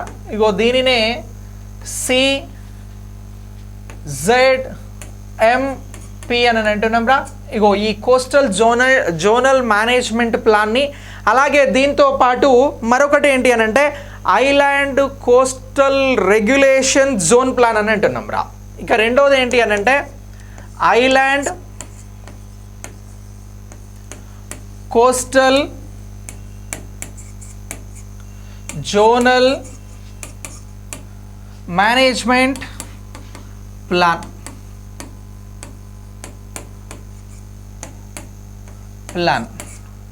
సో ఇలా ఈ రెండింటిని కూడా coastal zonal management plan. So ఇగో ఈ రెండింటికి సంబంధించి ఒకటి కోస్టల్ జోనల్ మేనేజ్మెంట్ ప్లాన్, అలాగే ఐలాండ్ కోస్టల్ జోనల్ మేనేజ్మెంట్ ప్లాన్కి సంబంధించినటువంటి ప్రణాళికలు ఏవైతే ఉన్నాయో వీటిని సిద్ధం చేయాలి అని కోరిందిరా. ఇగో ఈ ప్రణాళికలను సిద్ధం చేయాలి అని ఎవరు కోరారు అని అంటే నేషనల్ గ్రీన్ ట్రిబ్యునల్ కోరింది అనేటువంటి అంశాన్ని గుర్తుంచుకోండి. ఇప్పుడు ఇదే క్వశ్చన్గా రావడానికి అవకాశం ఉంటుంది. ఇటీవల ఈ భారతదేశానికి సంబంధించి తీర మండలాలకి సంబంధించినటువంటి ప్రణాళికల నిర్వహణలో భాగంగా ఏ ప్రణాళికలను సిద్ధం చేయాలని నేషనల్ గ్రీన్ ట్రిబ్యునల్ కోరింది అని అడుగుతారు. అలా అడిగితే కోస్టల్ జోనల్ రెగ్యులేషన్ 2019 నోటిఫికేషన్ ప్రకారం భారతదేశానికి సంబంధించి coastal zonal management plan CZMP, అలాగే island coastal zonal management plan ICZMPని సిద్ధం చేయాలి అని చెప్పేసి నేషనల్ గ్రీన్ ట్రిబ్యునల్ అనేది ఆదేశించడం జరిగిందిరా. ఏవైతే భారతదేశానికి సంబంధించినటువంటి కోస్టల్ ఏరియాస్ ఉన్నాయో, ఇగో ఈ భారతదేశానికి సంబంధించినటువంటి కోస్టల్లో మొత్తం మనకి ఇటు అరేబియా సీ, ఇక్కడ ఇండియన్ ఓషియన్, అలాగే ఇక్కడ బే ఆఫ్ బెంగాల్ అని అంటున్నాం రా. ఇగో ఈ మూడింటికి సంబంధించినటువంటి సముద్రాల వెంబడి ఇక్కడ గుజరాత్ నుంచి మనకి ఇక్కడ వెస్ట్ బెంగాల్ వరకు మొత్తం 9 రాష్ట్రాలు ఉన్నాయి రా. ఈ 9 రాష్ట్రాలకి సంబంధించి వీటినన్నింటినీ కూడా మనం తీర ప్రాంత రాష్ట్రాలు అని అంటున్నాం. సో ఇప్పుడు ఈ తీర ప్రాంత రాష్ట్రాలకి సంబంధించినటువంటి ఈ రాష్ట్రాలు 9 ఏవైతే ఉన్నాయో ఇక్కడ ఈ ప్రాంతాలకి సంబంధించి పర్యావరణ నష్టం జరగకుండా తీర ప్రాంతాలను కాపాడేందుకోసం ఇప్పుడు 2019కి సంబంధించినటువంటి కోస్టల్ రెగ్యులేషన్ జోన్ 2019కి సంబంధించినటువంటి నోటిఫికేషన్ ప్రకారం ప్రణాళికలను సిద్ధం చేయాలి అని చెప్పేసి గ్రీన్ ట్రిబ్యునల్ అనేది ఆదేశించడం జరిగింది. ఇలా ఆదేశించినటువంటి అంశం అనేది మనకి very very important. Examination point of వ్యూలో దీనికి సంబంధించి మనల్ని క్వశ్చన్ అడుగుతారా. మరి ఇక్కడ క్వశ్చన్ ఇంకో రకంగా రావడానికి కూడా అవకాశం ఉంటుంది. ఈ కోస్టల్ ఏరియాస్కి సంబంధించి కోస్టల్ రెగ్యులేషన్ జోన్ నోటిఫికేషన్ ఏదైతే 2019 అని అంటున్నామో, ఇగో దీనికి సంబంధించి దీన్ని అమలు చేసే మంత్రిత్వ శాఖ ఏది అని అంటారా. ఇప్పుడు 2019కి సంబంధించి ఒక నోటిఫికేషన్ వచ్చింది అని మాట్లాడినాం. ఇగో ఇదే కోస్టల్ జోనల్ రెగ్యులేషన్ 2019 నోటిఫికేషన్ అని అంటున్నాం. ఇగో దీనిని అమలు చేసేటువంటి మంత్రిత్వ శాఖని గుర్తించండి అని మిమ్మల్ని ఒక క్వశ్చన్ అడుగుతారు. సో ఈ నోటిఫికేషన్ 2019ని ఏ మంత్రిత్వ శాఖ ద్వారా అమలు చేయడం జరుగుతూ ఉంది? ఇటీవల గ్రీన్ ట్రిబ్యునల్ దీనికి సంబంధించినటువంటి ప్రణాళికలను సిద్ధం చేయమని కోరింది అని అడుగుతారు. అలా అడిగితే మీరు ఆన్సర్ చేయాల్సినటువంటి మంత్రిత్వ శాఖ ఏంటి అని అంటే మినిస్ట్రీ ఆఫ్ ఎన్విరాన్మెంట్, అలాగే ఈ ఫారెస్ట్ క్లైమేట్ చేంజెస్కి సంబంధించినటువంటి మంత్రిత్వ శాఖరా. ఎవరు అని అంటున్నాం? ఇగో దీన్ని అమలు చేస్తున్నటువంటి మంత్రిత్వ శాఖ ఏది అని అంటారు? Ministry of environment, forest, climate changes రా. భారతదేశంలో పర్యావరణం, అడవులు, వాతావరణ మార్పులకి సంబంధించినటువంటి మంత్రిత్వ శాఖ ద్వారా ఈ కోస్టల్ జోనల్ రెగ్యులేషన్ 2019 అనేటువంటి నోటిఫికేషన్ అమలు చేయబడుతుంది అని గుర్తుంచుకోండి. ఇక్కడ కోస్టల్ ఏరియా అంటున్నాం కాబట్టి మనం సముద్రాలు, షిప్పింగ్కి సంబంధించినటువంటి మంత్రిత్వ శాఖలను గురించి ఇక్కడ మనం ఆన్సర్ చేయడానికి అవకాశం ఉంటుంది. అందులో మీరు ఏమాత్రం కన్ఫ్యూజ్ అవ్వద్దు. ఇలా ఈ కన్ఫ్యూజ్ కాకుండా ఉండేందుకు ఈ అంశాన్ని మీరు అందరు కూడా గుర్తించాల్సి ఉంటుంది. ఓకే, సో ఇలా ఈ కోస్టల్ ఏరియాస్ నిర్వహణ కోసం గ్రీన్ ట్రిబ్యునల్ ప్రణాళికలను సిద్ధం చేయమన్నటువంటి అంశం. ఇక్కడ కోస్టల్ జోనల్ రెగ్యులేషన్ 2019 నోటిఫికేషన్ అమలు చేస్తున్నటువంటి మంత్రిత్వ శాఖ, గ్రీన్ ట్రిబ్యునల్ ఇచ్చినటువంటి ఆదేశాలకి సంబంధించి coastal zonal management plan, island coastal zonal management plan అనేటువంటి అంశాలను మనం చాలా క్లియర్గా గుర్తించాల్సి ఉంటుంది. మరి మిమ్మల్ని నేను ఒక క్వశ్చన్ అడిగితే 9 రాష్ట్రాలు ఉన్నవి సార్ అని అన్నారు, అది రైట్ ఆన్సర్. ఇక ఈ కోస్టల్ ఏరియాస్కి సంబంధించినటువంటి మొత్తం పొడవు ఎంత అని అంటే 7500. ఇగో కోస్టల్ ఏరియాకి సంబంధించినటువంటి మొత్తం పొడవు ఎంత అని చెప్పేసి మిమ్మల్ని క్వశ్చన్ అడుగుతారా. అలా అడిగితే మీరు గుర్తుంచుకోవాల్సినటువంటి ఆన్సర్ ఏంటి అని అంటే 7516.6 కిలోమీటర్ల పొడవుతో మనకి ఈ కోస్టల్ ఏరియా ఉంటుంది అని చెప్పి గుర్తుంచుకోండి. ఇగో ఇక్కడ మనం గీస్తున్నటువంటి ఇగో ఈ ఎల్లో ఏదైతే ఉందో ఇదంతా కోస్టల్ ఏరియా. దీనితో పాటు ఇక్కడ ఉండేటువంటి లక్షద్వీపులు కావచ్చు, ఇక్కడ ఉండేటువంటి అండమాన్ నికోబార్ దీవులు కావచ్చు. సో ఇవన్నీ కలిపి మొత్తం ఎన్ని కిలోమీటర్ల మేర కోస్టల్ ఏరియా భారతదేశంలో విస్తరించి ఉంది అని అంటే 7516.6 కిలోమీటర్లు అనేటువంటి అంశాన్ని ఇక్కడ ఆన్సర్ చేయండి రా. ఇది రైట్ ఆన్సర్. సరే 17 పెట్టినా కూడా ఏం కాదు. ఈ 0.6 అనేది 5ను మించున్నది కాబట్టి మీరు 7 తీసుకోవచ్చు, నో ప్రాబ్లం. ఓకే, ఇది మొత్తం. ఒకవేళ క్వశ్చన్ కన్ఫ్యూజ్ చేస్తూ అడుగుతారు మిమ్మల్ని. ఎలా అడుగుతారు సార్ కన్ఫ్యూజ్ చేస్తూ అని అంటే ఇది మొత్తం ఏరియా ఓన్లీ ఈ రాష్ట్రాలకి సంబంధించి అంటే తీర ప్రాంతాలకి సంబంధించినటువంటి కిలోమీటర్లను మాత్రమే గుర్తించండి అని అంటాడు. దెన్ లేదు అని అంటే భారతదేశానికి సంబంధించినటువంటి ఐలాండ్స్ డిస్టెన్స్ ఎంత అని చెప్పేసి అడుగుతారు. ఇలా దీన్ని బైఫర్కేట్ చేసి అడిగితే మనకి ఇంకొక 2 స్టేట్మెంట్లు క్రియేట్ అవుతాయి. సో ఆ పాయింట్ ఆఫ్ వ్యూలో అడిగినప్పుడు మనం మొత్తం 7516.6 కిలోమీటర్లతో పాటు మెయిన్ల్యాండ్ ఏరియా గురించి అడుగుతాయి. అంటే భారతదేశాన్ని పెనిన్సులా అని అంటారు కదా, 3 వైపుల నీళ్ళు ఉన్నటువంటి ఈ ప్రాంతాన్నే మనం తీర ప్రాంతం అని అంటున్నాం కదా. ఇది 9 రాష్ట్రాల గుండా విస్తరించి ఉన్నది అని అంటున్నాం కదా. మరి ఈ ప్రాంతానికి సంబంధించినటువంటి పొడవెంత అని అడిగితే 5422.6 కిలోమీటర్లు అని చెప్పేసి గుర్తుంచుకోండి రా. ఎంత అని అంటున్నాం? 5422.6 కిలోమీటర్లు. ఇగో ఇది మెయిన్ ల్యాండ్ అని చెప్పేసి గుర్తుంచుకోవాలి. ఇది ప్రధానమైనటువంటి ల్యాండ్ అని అంటున్నాం. ఇలా గుర్తుంచుకోండి. ఇక నెక్స్ట్ దీని తర్వాత ఐలాండ్స్కి సంబంధించినటువంటి అంశంలో క్వశ్చన్ అడగడానికి అవకాశం ఉంటుందిరా. ఐలాండ్ మొత్తం ఎన్ని కిలోమీటర్ల విస్తీర్ణంతో విస్తరించి ఉంది, వ్యాపించి ఉంది అని చెప్పేసి అడిగితే దానికి సంబంధించినటువంటి కిలోమీటర్సు మీరు 2094 కిలోమీటర్లు అని గుర్తుంచుకోండి రా. ఇగో ఐలాండ్స్కి సంబంధించి 2094 కిలోమీటర్లు అని అంటున్నాం. సో ఇలా ఇగో ఇది విస్తరించి ఉంది. ఈ 2 కలిపితే వచ్చేదే 7516.6 కిలోమీటర్ల డిస్టెన్స్ అనేటువంటి అంశాన్ని మీరు గుర్తించాల్సి ఉంటుంది. క్వశ్చన్ టోటల్ అడుగుతున్నాడా, టెంప్ట్ కావద్దు. క్వశ్చన్ చూడగానే మొత్తం అడుగుతున్నాడా, ఓన్లీ ప్రధానమైన ల్యాండ్ అడుగుతున్నాడా లేకపోతే ఐలాండ్ ల్యాండ్ అడుగుతున్నాడా? సో ఈ రెండింటిని కలిపి అడుగుతున్నాడా ఇండివిజువల్గా అడుగుతున్నాడా అనేది మీరు ప్రాపర్గా క్వశ్చన్ని చదవగలిగితే ఈ ఆన్సర్ అనేది రైట్ అవుతుంది. సమ్ టైమ్స్ అడుగుతారు మిమ్మల్ని తొందరపెట్టి ఆన్సర్ చేయించడానికి, ఎందుకనంటే ఈ 7, 5, 1, 7 అనేది మీరు ఎప్పుడు మర్చిపోరు. కాబట్టి అక్కడ కన్ఫ్యూజ్ చేయడానికి అవకాశం ఉంటుంది. అలా కన్ఫ్యూజ్ చేస్తే దీనికి సంబంధించి మనం ఇదంతా కూడా గుర్తుంచుకోవాల్సి ఉంటుంది. ట్రిబ్యునల్ గురించి మాట్లాడినాం రా. గ్రీన్ ట్రిబ్యునల్ అనేది ఎప్పుడు ఏర్పాటు చేయడం జరిగింది అని అంటారా? సో గ్రీన్ ట్రిబ్యునల్కి సంబంధించినటువంటి అంశం గురించి అడిగితే ఇది 2010లో ఏర్పాటు చేయడం జరిగింది. ఇక భారత్లో గ్రీన్ ట్రిబ్యునల్కి సంబంధించినటువంటి యాక్ట్ అనేది రావడం జరిగిందిరా. గ్రీన్ ట్రిబ్యునల్ యాక్ట్ కూడా ఎప్పుడు వచ్చింది అని అడుగుతారు. ఇది కూడా మనకి 2010లో వచ్చింది. ఈ యాక్ట్ను బేస్ చేసుకొని మనకు భారతదేశంలో గ్రీన్ ట్రిబ్యునల్ అనేటువంటిది ఏర్పాటు చేయడం జరిగింది అనేటువంటి అంశాన్ని కూడా గుర్తుంచుకోండి. ఎగ్జామినేషన్ పాయింట్ ఆఫ్ వ్యూలో ఆ విధంగా మిమ్మల్ని క్వశ్చన్ అడిగితే ఈ మొత్తం టాపిక్ కూడా వెరీ వెరీ ఇంపార్టెంట్గా గుర్తించడం జరుగుతుంది రా. ఓకే, ఇక నెక్స్ట్ దీని తర్వాత మనం centre for 4th industrial revolution గురించి మాట్లాడదాం రా. ఏ రెవల్యూషన్ అని అంటున్నాం? Centre for 4th industrial revolution గురించి మాట్లాడదాం. Very important topic.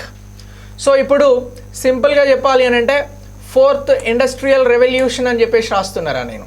Okay, 4th industrial revolution అనగా ఏమిటి అని క్వశ్చన్ అడుగుతారు మిమ్మల్ని. ఇండస్ట్రియల్ రెవల్యూషన్ అనగా ఏమిటి అని క్వశ్చన్ అడిగిర్రా.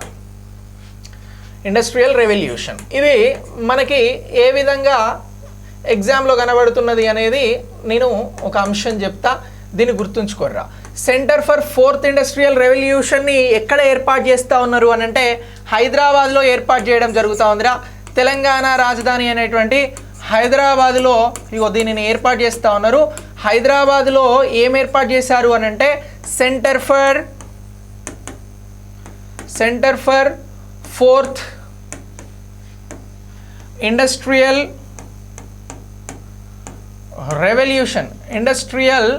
రెవల్యూషన్ని ఏర్పాటు చేస్తున్నారు అనేటువంటి అంశాన్ని గుర్తుంచుకోండి.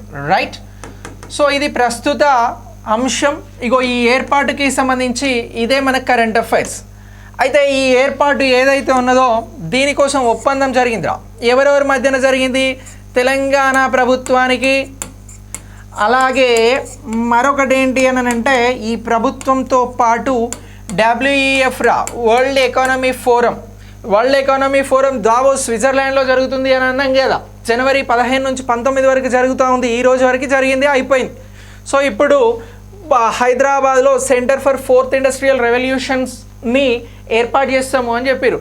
అసలు 4th ఇండస్ట్రియల్ రెవల్యూషన్ అంటే ఏమిటి అనేది మనం ఇక్కడ డిస్కస్ చేయాల్సి ఉంటుందిరా. ఈ 4th ఇండస్ట్రియల్ రెవల్యూషన్ అనేటువంటి దాన్ని విస్తరించండి అని అంటారు. అసలు దేనిని 4th ఇండస్ట్రియల్ రెవల్యూషన్ అని అంటున్నారు అని అంటారు. అసలు ఫస్ట్ ఇండస్ట్రియల్ రెవల్యూషన్కి, సెకండ్ ఇండస్ట్రియల్ రెవల్యూషన్కి, థర్డ్ ఇండస్ట్రియల్ రెవల్యూషన్కి, 4th ఇండస్ట్రియల్ రెవల్యూషన్కి మధ్య ఉన్నటువంటి వ్యత్యాసాలను గుర్తించండి, లేకపోతే వీటి రిలేటెడ్గా ఉన్నటువంటి అంశాలను ఇటు సైడ్కి ఇచ్చి జిగ్జాగ్ ఇచ్చి దీన్ని సరిగా జతపరచండి అని అంటారు.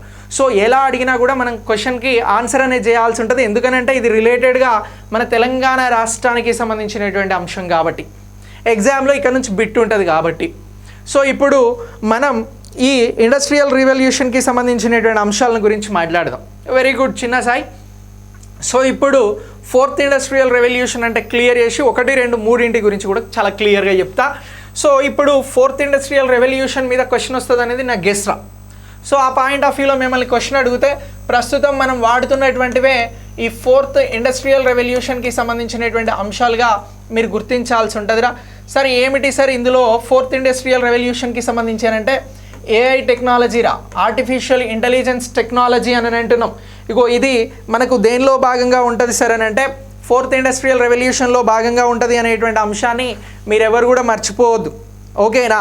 ఈ 4th ఇండస్ట్రియల్ రెవల్యూషన్కి సంబంధించి కృత్రిమ మేధస్సు అని అంటున్నాం, అలాగే మెషిన్ లెర్నింగ్ అని అంటున్నాం. ఏమని అంటున్నాం? మరొకటి మెషిన్ లెర్నింగ్ అని అంటున్నాం. ఇగో ఈ మెషిన్ లెర్నింగ్కి సంబంధించి లెర్నింగ్ అని అంటున్నాం. దీంతో పాటు మరొకటి ఏంటి అని అంటే 5G టెక్నాలజీ. ఇగో 5th జనరేషన్కి సంబంధించినటువంటి 5G కూడా మనకు 4th ఇండస్ట్రియల్ రెవల్యూషన్లో ప్రధానంగా కనబడుతున్నటువంటిది. ఇక నెక్స్ట్ ఇంటర్నెట్ ఆఫ్ థింగ్స్ రా. ఏమని అంటున్నాం? Internet of things. ఇగో ఇది కూడా 4th ఇండస్ట్రియల్ రెవల్యూషనే. ప్రస్తుతం ఉన్నటువంటి అన్నీ కూడా రా.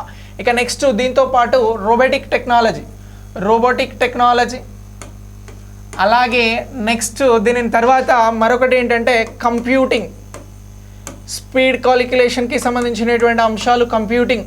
ఇవన్నీ కూడా మనకు 4th ఇండస్ట్రియల్ రెవల్యూషన్గా నిర్వచించడం జరిగిందిరా. ఈ 4th ఇండస్ట్రియల్ రెవల్యూషన్ ఎప్పుడు గుర్తించడం జరిగింది అని అడుగుతారు. ఇక్కడ వరకు మీరు క్వశ్చన్ అనేది ఈజీగా ఆన్సర్ చేస్తారు. బట్ క్వశ్చన్కి ఇప్పుడు ఎట్లా అడుగుతారు క్వశ్చన్ని అని అంటే 4th ఇండస్ట్రియల్ రెవల్యూషన్ ప్రస్తుతం మనం ఉన్నటువంటి పరిస్థితులలో ఉన్నది అని అంటున్నాం. అసలు 4th ఇండస్ట్రియల్ రెవల్యూషన్ అనేటువంటి ప్రతిపాదన ఎవరు తెచ్చారు, 4th ఇండస్ట్రియల్ రెవల్యూషన్ అనేటువంటిది ఎప్పుడు ప్రతిపాదించడం జరిగింది అని చెప్పేసి ఇక్కడ క్వశ్చన్ అడగడానికి అవకాశం ఉంటుందిరా. అలా క్వశ్చన్ అడిగితే మీరు చెప్పాల్సింది ఏంటి అని అంటే 2016 సంవత్సరంలో ఈ 4th ఇండస్ట్రియల్ రెవల్యూషన్ అనేది ఎప్పుడు ప్రకటించడం జరిగింది అని అంటే 2016 సంవత్సరంలో ప్రకటించారా. ఎవరి చేత ఇది ప్రకటించబడింది సార్ అని అంటే క్లాస్ స్క్వాబ్. ఈయనే ఎవరు అని అంటే WEFని స్థాపించినటువంటి జర్మనీ ప్రొఫెసర్ రా. ఇప్పుడు ప్రపంచమంతా కూడా 4th ఇండస్ట్రియల్ రెవల్యూషన్లో ఉంది. 4th ఇండస్ట్రియల్ రెవల్యూషన్ అనగా AI, machine learning, 5G, internet of things, robotic technology, computing ఇలాంటివన్నీ కూడా 4th ఇండస్ట్రియల్ రెవల్యూషన్గా పరిగణిస్తూ ఉన్నాం. ఇది 2016 నుంచి గుర్తిస్తూ ఉన్నాము అని చెప్పేసి WEF వరల్డ్ ఎకనామిక్ ఫోరంని స్థాపించినటువంటి క్లాస్ స్క్వాబ్ చేత 2016లో దీన్ని గుర్తించడం జరిగింది అనేటువంటి అంశాన్ని మీరందరూ కూడా గుర్తుంచుకోవాలి. 2016 నుంచి వరల్డ్ ఎకనామిక్ ఫోరం ద్వారా ఇది గుర్తించబడింది. ఇదే 4th ఇండస్ట్రియల్ రెవల్యూషన్ అని అంటున్నాం రా. ఓకే, ఇక నెక్స్ట్ 4th గురించి మాట్లాడినాం కాబట్టి ఒక్కసారి 3rdకి వెళ్దాం రా. సో ఇప్పుడు 3rd ఇండస్ట్రియల్ రెవల్యూషన్, ఇప్పుడు 4th సరిగా జతపరచండి అంటే ఈ అంశాలను గుర్తుంచుకోండి. ఇప్పుడు నేను ఏం చెప్తా ఉన్నాను అని అంటే 3rd ఇండస్ట్రియల్ రెవల్యూషన్ గురించి చెప్తా ఉన్నారా. ఈ 3rd ఇండస్ట్రియల్ రెవల్యూషన్ గురించి ఎక్కడైనా క్వశ్చన్ వచ్చింది అనుకోండి, మీరు చేయాల్సినటువంటి ఆన్సర్ ఏంటి అని అంటే డిజిటల్ రంగం రా. అయితే ఇప్పుడు ఈ టెక్నాలజీస్ కంటే ముందున్నటువంటిది ఏమన్నాము అని అంటే డిజిటల్ రంగము అని చెప్పేసి మాట్లాడడం జరిగిందిరా. ఆ డిజిటల్ ఏ విధంగా వచ్చిందని అంటే ఎలక్ట్రానిక్స్ రూపంలో వచ్చిందిరా మనకి. సో డిజిటల్ ఎలక్ట్రానిక్స్ని 3rd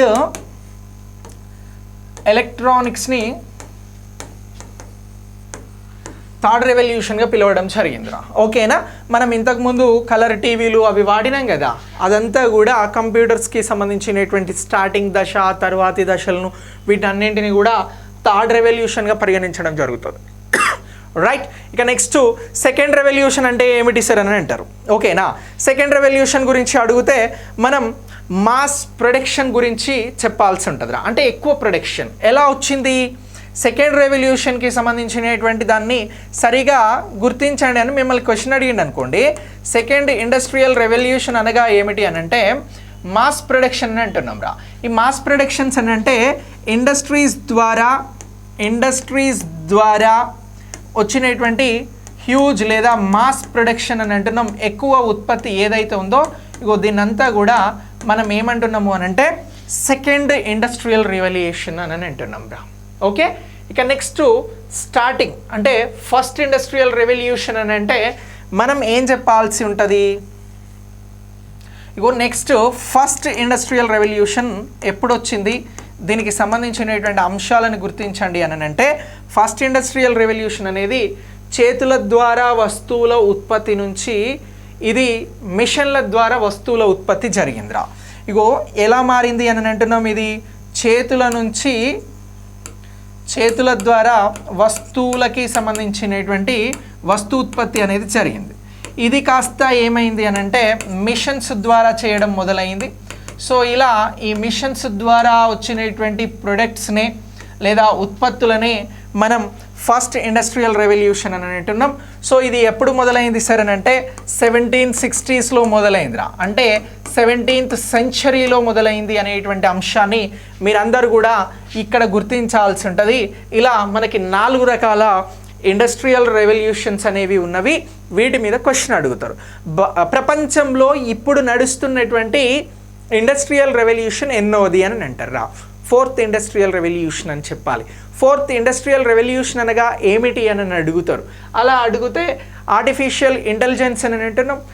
అలాగే మెషిన్ లెర్నింగ్ అని అంటున్నాం, 5G, internet of things, robotic technology, computing లాంటి వ్యవస్థలన్నీ కూడా fourth industrial revolution.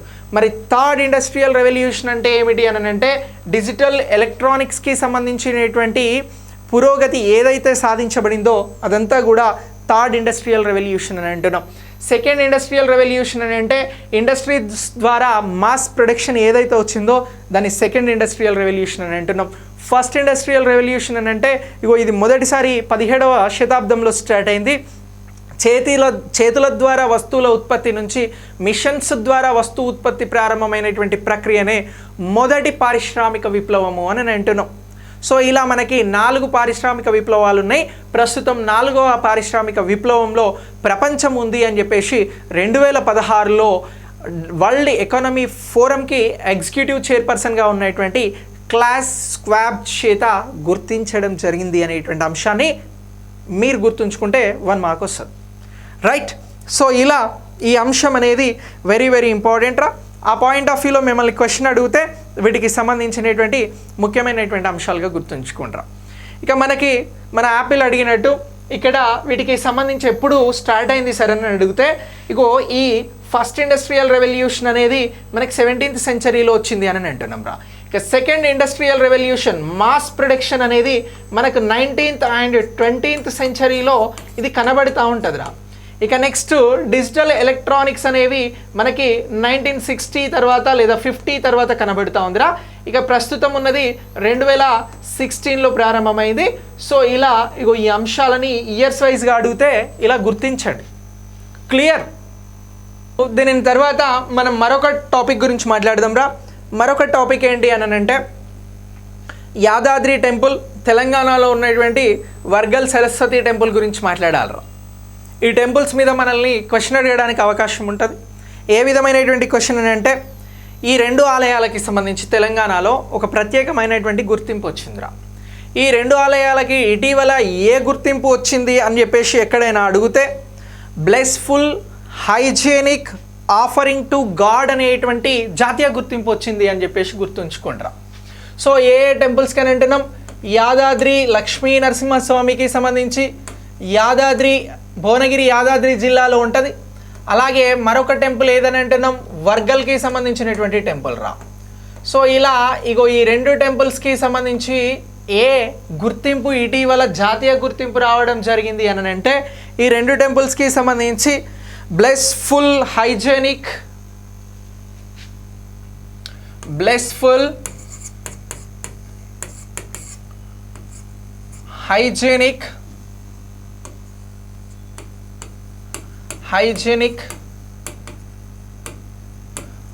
Offering to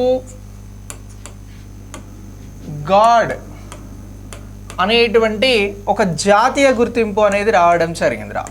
ఈ జాతీయ గుర్తింపు కోసం భారతదేశంలో ఒక 70 టెంపుల్స్ అనేవి అప్లై చేసుకోవడం జరిగిందిరా. భారతదేశం నుంచి 70 దేవాలయాల నుంచి ఈ గుర్తింపు కోసం దేవాలయాలు అప్లై చేసుకున్నాయి. ఇలా అప్లై చేసుకుంటే తెలంగాణ రాష్ట్రం నుంచి ఈ 2 టెంపుల్స్ అనేవి ఎంపిక అవ్వడం జరిగింది. ఒకటి యాదాద్రి, మరొకటి వర్గల్ అనేటువంటి అంశాన్ని మీరు గుర్తుంచుకోండి. సో ఇటీవల వీటికి ఏ గుర్తింపు వచ్చింది అని అంటే జాతీయ స్థాయిలో blissful hygienic offering to God అనేటువంటి గుర్తింపు రావడం జరిగింది. ఇది ఎవరి ద్వారా ఇస్తున్నారు సార్ అని అంటే కేంద్ర ఆరోగ్య కుటుంబ శాఖ ఏదైతే ఉందో అంటే ఫ్యామిలీ అండ్ హెల్త్ రిలేటెడ్గా ఉన్నటువంటి సెంట్రల్ మినిస్ట్రీ దీని పరిధిలో ఆహార భద్రత ప్రమాణాల సాధికారత సంస్థ అనేది ఉందిరా. ఏ సంస్థ అని అంటున్నాం? ఆహార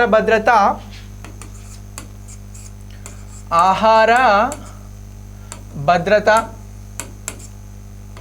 ప్రమాణాల సంస్థ. ఈ సంస్థకి సంబంధించి దీని ద్వారా ఈ blissful hygienic offering to God అనేటువంటి జాతీయ గుర్తింపు ఇచ్చారు అనేటువంటి అంశాన్ని గుర్తుంచుకోండి. సో ఇలా ఈ గుర్తింపు పాయింట్ ఆఫ్ వ్యూలో మిమ్మల్ని ఎగ్జామ్లో క్వశ్చన్ అడిగితే తెలంగాణ నుంచి ఎంపికైనటువంటి దేవాలయాలను గుర్తించండి అని అంటే ఈ 2 అని చెప్పేసి ఆన్సర్ చేయండి రా. సో ఇలా ఆన్సర్ చేస్తే దీనికి సంబంధించి రైట్ ఆన్సర్ అవుతుంది రా. ఇక నెక్స్ట్ తెలంగాణ మాసపత్రిక అని చెప్పేసి ఒక మాసపత్రిక ఉందిరా. ఇది తెలంగాణ ప్రభుత్వానికి సంబంధించినటువంటి మాసపత్రిక, అంటే మంత్లీ మ్యాగజైన్. ఈ మ్యాగజైన్కి ఇటీవల ఎడిటర్గా ఎవరు వచ్చిర్రు అని అంటారా, సంపాదకుడిగా ఎవరు వచ్చిర్రు అని అడుగుతారు.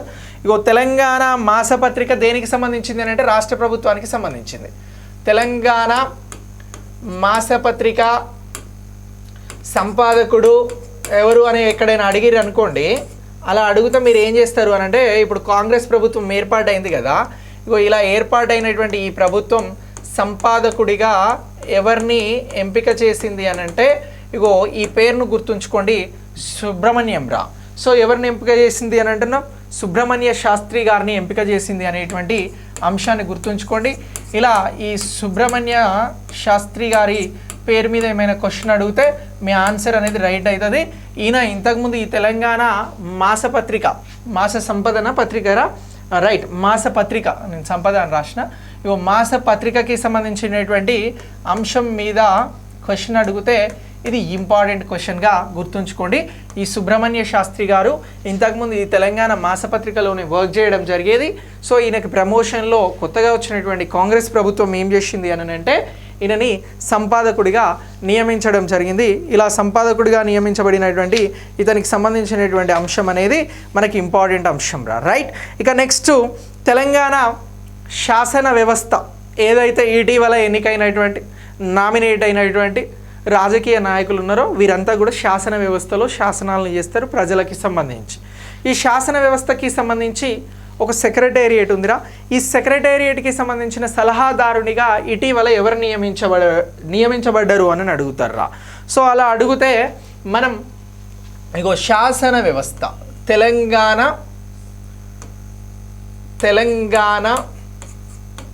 శాసన వ్యవస్థ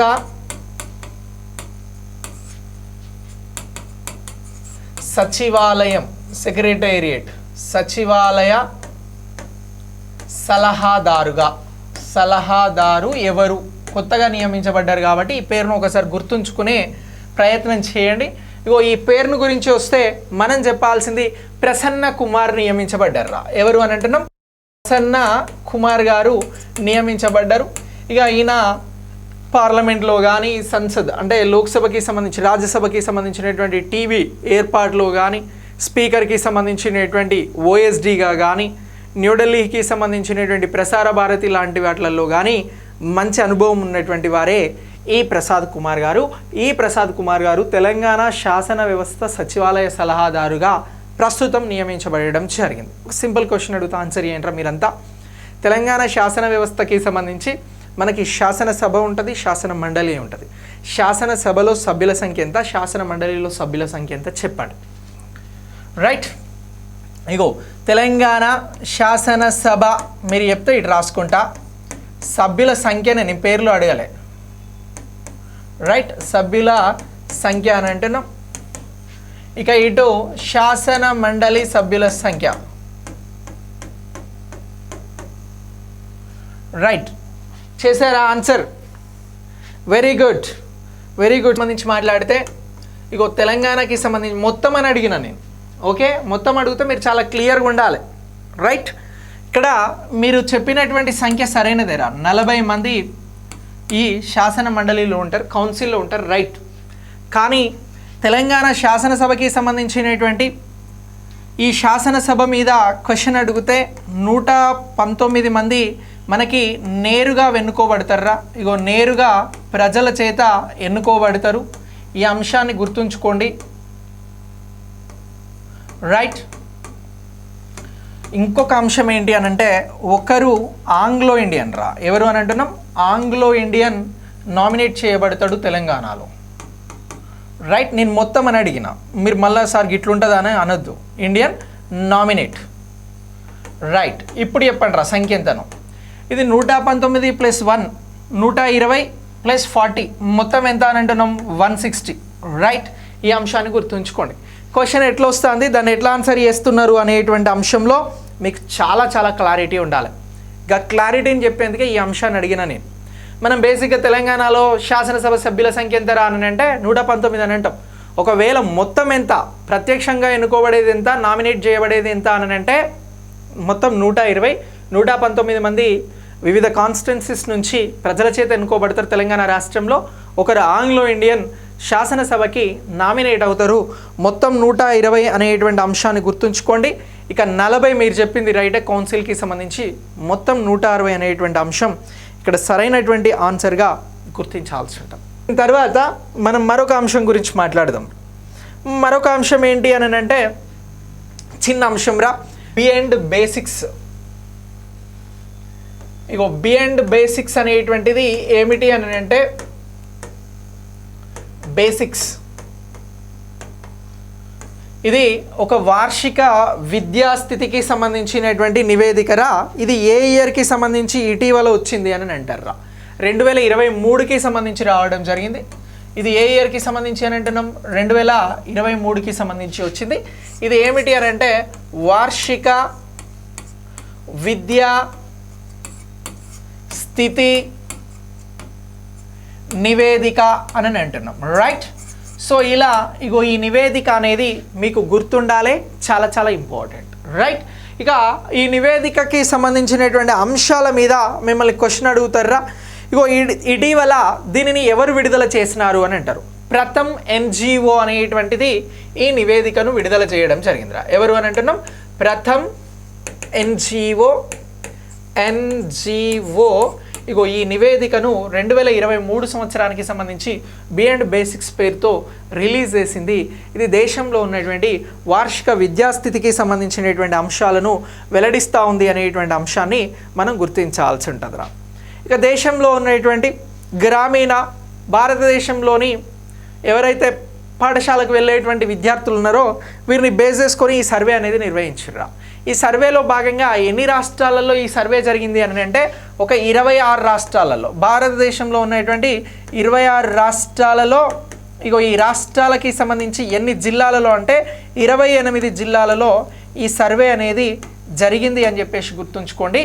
సో ఇలా ఈ సర్వేకి సంబంధించి స్కూల్కు వెళ్తున్నటువంటి పిల్లలు చదువుతున్నటువంటి విధానాల్లో చాలా చాలా వెనుకబడి ఉన్నారు అనేటువంటి అంశాన్ని ఈ సర్వే అనేది వెల్లడించడం జరిగిందిరా. ఇక ముఖ్యంగా STEM అనేటువంటి విధానాన్ని ఇందులో తీసుకోవడం జరుగుతుందిరా. దీన్నే స్ట్రీమ్ అని అంటారా. ఈ స్ట్రీమ్ అంటే ఏమిటి అని అంటే సైన్స్ అండ్ టెక్నాలజీ, ఇంజనీరింగ్, అలాగే మ్యాథమెటిక్స్. ఇక వీటిలో పురుషులకి సంబంధించినటువంటి పర్సంటేజ్ ఎంత నమోదైంది అని అంటే బెటర్ పర్ఫార్మెన్స్ ఇస్తున్నటువంటి వారు 28.1% నమోదైందిరా. అలాగే చిన్నపిల్లలకి సంబంధించి అంటే బాలికల విభాగంలో ఎంత పర్సంటేజ్ నమోదైంది అని అంటే 36.3% అనేది దీనికి సంబంధించి నమోదు కావడం జరిగిందిరా. ఇక మొత్తం మీ స్కూల్కి వెళ్తున్నటువంటి పిల్లలకి సంబంధించి 90% పిల్లల దగ్గర 90% పిల్లల దగ్గర స్మార్ట్ ఫోన్స్ ఉన్నాయి అని చెప్పేసి సర్వేలో తేలిందిరా. ఈ 28 జిల్లాలలో సర్వే చేస్తే 26 రాష్ట్రాలలో 90% మంది దగ్గర మా ఇంట్లో స్మార్ట్ ఫోన్ ఉన్నదని పిల్లలు చెప్పారు. మరి ఏం చూస్తున్నారా స్మార్ట్ ఫోన్లలో అని అంటే మేము బొమ్మలు చూస్తున్నాము అని చెప్పారు వాళ్ళు. మరి చదువు చూస్తలేరా అంటే చూస్తలేమని చెప్పారు.